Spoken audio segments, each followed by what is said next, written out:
नमस्कार, आचरण ग्वालियर के साथ मैं हूं टीएन मनीष। शुक्रवार की एक बड़ी खबर लेकर दरअसल ऑल इंडिया इमाम ऑर्गेनाइजेशन के चीफ इमाम उमर अहमद इलियासी ग्वालियर पहुंचे। उन्होंने किला गेट स्थित शाही जामा मस्जिद में जुमे की नमाज अदा की। इस दौरान उन्होंने आतंकवाद के खिलाफ ऐतिहासिक फतवा जारी कर दिया। इलियासी ने कहा, 22 अप्रैल को पहलगाम में आतंकी हमले में मासूम पर्यटकों की हत्या की गई। आतंकवादियों ने मजहब पूछकर जो हत्या की बेहद दुखद है। आतंकवाद का कोई मजहब नहीं, वह सिर्फ शैतान है। 27 अप्रैल को जारी इस फतवे में ऐलान किया गया, भारत में मारे गए आतंकवादियों की जनाजे की नमाज नहीं अता की जाएगी। उन्हें भारत की ज़मीन पर दफनाने यानी कब्र की भी इजाज़त नहीं होगी। लश्कर तैयबा और जैश ए मोहम्मद जैसे संगठनों को इस्लाम और मोहम्मद साहब के नाम हटाने होंगे। इस दौरान पत्रकारों से मुखातिब इलियासी ने कहा, इस्लाम शांति का मजहब है, हम इसका दुरुपयोग नहीं होने देंगे। आतंकवादी का कोई मजहब नहीं होता, आतंकवादी शैतान होता है। और इसलिए हमने एक फतवा जारी किया 26 अप्रैल को। पूरी दुनिया के अंदर पहला फतवा ऑल इंडिया इमाम ऑर्गेनाइजेशन में मैं चीफ इमाम होने के नाते 27 अप्रैल को हमारा एक फतवा जारी हुआ है। और उस फतवे में हमने ऐलान किया है कि कोई भी आतंकवादी भारत में मारा जाएगा, उसकी जनाजे की नमाज नहीं पढ़ाई जाएगी। और दूसरा, उसको कब्र में भारत की ज़मीन पर दफनाने नहीं दिया जाएगा। और दूसरी बात, दूसरे फतवा ये जारी हुआ है कि लश्कर तैयबा हो या जैश ए मोहम्मद हो, इन्होंने मोहम्मद का नाम और इस्लाम के नाम से संगठन बनाए हुए हैं। अब हमारा उनको ऐलान कर दिया है, फतवा जारी कर दिया गया है कि वो अपना नाम इस्लाम से और मोहम्मद के नाम से अपने संगठन का हटा लें। वो आतंकवादी संगठन है, आतंकवादी नाम रखें। इस्लाम बचाने का नाम है, इस्लाम पीस का, सलामती का मजहब है। इस्लाम के नाम को और मोहम्मद साहब के नाम को अब इस्तेमाल हम नहीं होने देंगे। हमने ये ऐलान कर दिया है।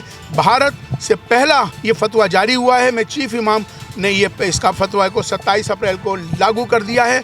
तो मैं समझता हूँ कि ये पूरी दुनिया के लिए संदेश है। ऑपरेशन सिंदूर और मोदी सरकार की नीतियों पर विपक्ष के सवालों पर इलियासी ने पलटवार किया।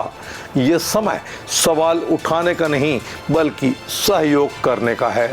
आतंकवाद के खिलाफ जंग में भारत एकजुट है। प्रधानमंत्री नरेंद्र मोदी ने संकल्प लिया है, आतंकवाद को खत्म करेंगे।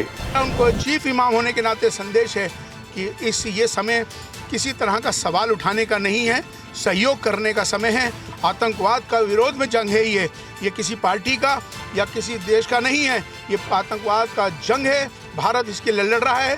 प्रधानमंत्री श्री नरेंद्र मोदी जी ने संकल्प लिया है कि जब तक आतंकवाद को ख़त्म नहीं कर दिया जाएगा, जिस तरह से वहाँ के आतंकवादी अड्डों को उड़ा दिया गया, मसूद अजहर चिल्ला रहा है और रो रहा है कि मेरे परिवार को मार दिया, तो ये इस बात से बड़ा सबूत और क्या हो सकता है कि वहाँ आतंकवादी अड्डे ख़त्म कर दिए गए। पाकिस्तान ने खुद माना कि वहाँ पर आतंकवादियों को अड्डों को उड़ाया गया। इससे ज़्यादा और क्या सबूत लिएगी विपक्ष हमसे?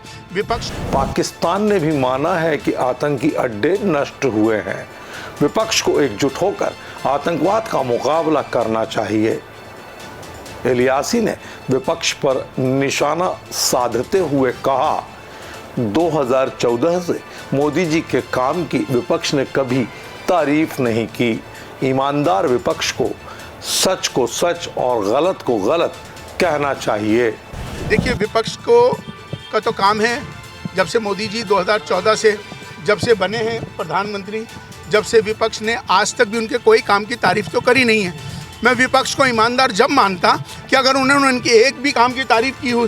जब से आए हैं 2014 से, वो सिर्फ उनकी बुराइयां करना, उनके काम को ख़राब कहना, विरोध करना, सिर्फ यही काम है।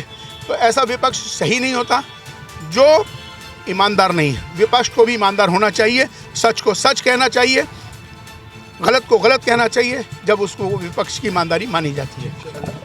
उमर अहमद इलियासी हमेशा अपने बेबाक विचारों के लिए चर्चा में बने रहते हैं। वे खुद को भगवान कृष्ण का वंशज यदुवंशी मानते हैं। राम मंदिर प्राण प्रतिष्ठा में शामिल होने पर उनके खिलाफ भी एक फतवा जारी हुआ था। ये फतवा दुनिया के लिए एक बड़ा संदेश है जो इलियासी ने आतंकवादियों के खिलाफ चीफ इमाम के नाते जारी किया है। इस टॉप न्यूज में इतना ही। नमस्कार। देश दुनिया की सभी खबरें देखने के लिए जुड़े रहिए आचरण न्यूज से। आचरण न्यूज, हर कदम आपके साथ।